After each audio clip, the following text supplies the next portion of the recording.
സമ്പാന പള്ളിയിൽ നീണ്ട ഇടവേളയ്ക്ക് ശേഷമാണ് വീണ്ടും പോയത്.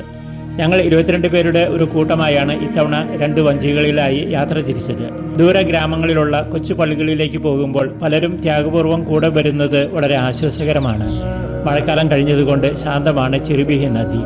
ശാന്തമായ ജലപ്പരപ്പിലൂടെ യാത്ര ചെയ്യുമ്പോൾ മനസ്സും ശാന്തമാകുന്നു. നീണ്ട വഞ്ചി യാത്രയ്ക്ക് ശേഷം സമ്പാനുവിൽ ഞങ്ങൾ എത്തിയപ്പോൾ വൈകിട്ട് 5 മണിയായി. ക്ഷീണിച്ചെത്തിയ ഞങ്ങളെ ഗ്രാമക്കാർ നന്നായി സ്വീകരിച്ചിരുത്തി.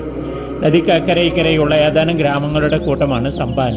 അതുകൊണ്ട് എവിടെയായിരിക്കണം പള്ളിയുടെ സ്ഥാനം എന്നത് അവരുടെ ഇടയിൽ അല്പം ചർച്ചകൾക്കും അസ്വസ്ഥതകൾക്കും ഇടയാക്കിയിരുന്നു. 2 ചേരിയായി അവർ തങ്ങളുടെ പരിഭവങ്ങൾ പറഞ്ഞു. ഇതിനിടയിൽ കുർബാനയ്ക്ക് സമയമായി. മാമോദിസകളും നടത്തുവാനുണ്ട്. ഞാൻ പറഞ്ഞു, ആദ്യം നിങ്ങൾ സ്നേഹത്തിലാകട്ടെ, എന്നിട്ടാവാം കുർബാന. രാത്രി 9:30 ആയപ്പോൾ എല്ലാം ശാന്തമായി.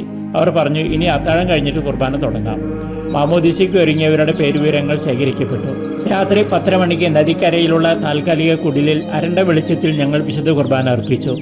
11 കുഞ്ഞുങ്ങളുടെ മാമോദിസ പാതി വെളിച്ചത്തിൽ ആ മണൽക്കരയിൽ നടത്തപ്പെട്ടു. രാത്രി 1 മണിയായി എല്ലാം കഴിഞ്ഞ് കിടക്കാൻ ഒരുങ്ങിയപ്പോൾ.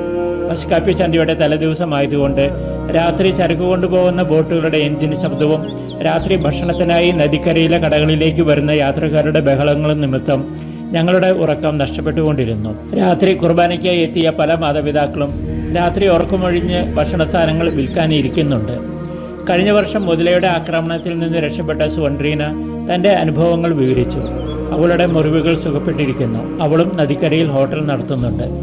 ഓരോ പ്രാവശ്യവും ഇവിടെ എത്തുമ്പോൾ പുതിയ അനുഭവങ്ങൾ ഞങ്ങളെ കാത്തിരിക്കുന്നുണ്ട്. കഴിഞ്ഞ പ്രാവശ്യം ഇവിടെ നിന്ന് മടങ്ങിയപ്പോൾ ടൈഫോയിഡ് ബാധിച്ചു. ഇത്തവണ വഞ്ചിയിലെ നീണ്ട യാത്ര കാലിനെയാണ് ബാധിച്ചത്. ഇരിക്കാനുള്ള പലകയില്ലാതെ ഇരുന്നത് മൂലം വലതുപാദം ധരിച്ച് പണിമുടക്കിലായി. എങ്കിലും പള്ളിക്ക് വേണ്ടി പൊതുവായി അംഗീകരിക്കപ്പെട്ട സ്ഥലത്ത് ആദ്യത്തെ ബലിയർപ്പണത്തിനായി 2 മാസം കഴിയുമ്പോൾ വീണ്ടും വരാമെന്ന് സംബന്ധിച്ചാണ് അവിടെ നിന്നും തിരികെ പോന്നപ്പോൾ ഇത്തവണ ചന്തയിലേക്ക് മത്സ്യം കൊണ്ടുവരുന്ന ബോട്ടാണ് ലഭിച്ചത്. ചാക്ക് പുറത്തിരുന്ന ഞങ്ങളുടെ വസ്ത്രങ്ങളെല്ലാം മീൻ നാറുന്നുണ്ടായിരുന്നു. 5 മണിക്കൂർ യാത്രയ്ക്കിടയിൽ പല സ്ഥലത്തും നദിയിൽ ആഴമില്ലാത്തത് മൂലം യാത്രക്കാരിറങ്ങി ബോട്ട് തള്ളിയാണ് ഞങ്ങൾ അന്ന് മസ്കാപ്പി ഗ്രാമത്തിലെത്തിയത്. ശരീരത്തിന് ആയാസമുണ്ടായെങ്കിലും മനസ്സിന് ലാഘവത്വം അനുഭവിച്ച ദിവസങ്ങളായിരുന്നു അത്. മഡഗാസ്കറിൽ നിന്നും ഫാദർ ജോൺസൺ തളിയത്ത്.